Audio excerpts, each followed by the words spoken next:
So I'd love for you to talk a little bit about like what you mean by the art of S&C. Yeah, well, it's definitely something that I've learned along the journey. I don't know if you, and sort of mentioning along that same example you talked about, you've heard of the Dunning-Kruger effect, where you've got, no experience and you think you're up here, and again, you're speaking anatomically and you're using all this physiological terminology and trying to bamboozle the athlete you're working with just to sort of that. So usually you can tell straight away the credibility and the quality, and probably just, I'm not going to say their poor quality, but maybe just the experience or the maturity level of the coach that you're working with based on the terminology that they used. But essentially, the art, I would always say, is your ability to get athletes to buy in, your ability to communicate and describe and provide context as to the reason why you're doing things. It's a bit of a cliche in our realm, but you could have the most perfectly written, science-based, rep measured, load measured, distance measured program that you want to roll out. But if you don't have to get your athletes to buy in and undertake that consistently, that's going to derive poorer outcomes than somebody who has an average program, but they have this ability to connect with their athletes. They get they have their athletes hanging off at every word. They're undertaking the programming consistently.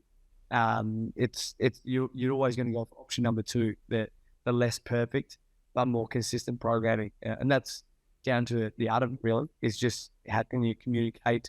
Do you have the ability to adapt? Can you understand that logistically there's going to be a beautiful way to do it, but it's not always going to be that way? So, for example, I love the ASCA, the ASCA, and I love Flinders Uni and UniSA and all those wonderful, accrediting organizations that have come through in order to get my degrees. But if you were to ask them, okay, what elicits speed? Let's say, okay, a 1 to 12 or 1 to 15 work rest ratio. I know right now, if I did a sprint for, let's say,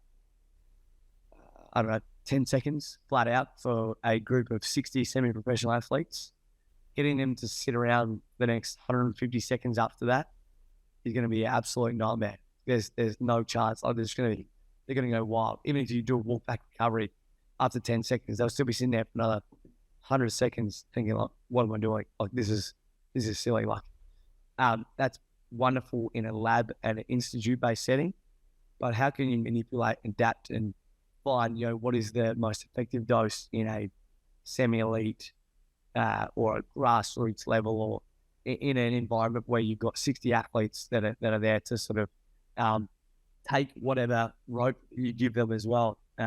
Say, for example, you might have a perfect gym session set up, ready to go, and you get to a gym and the gym has 2 squat racks and you've got 40 bikes that are lining up. They've got back squats. So how do you quickly manipulate and adapt? And that comes out to the art. If you don't have the art, you're sitting there thinking, oh my God, I'm not going to have my squats in today. I don't know what I'm going to do.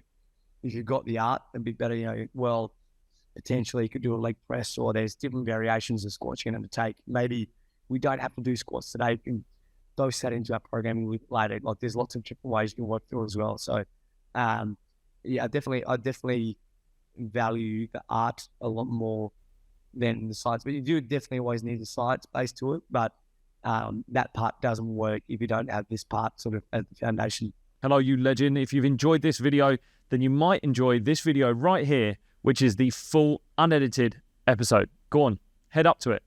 Up there. Go. Also, don't forget to subscribe to this channel so you don't miss out on any new videos. I'll see you soon.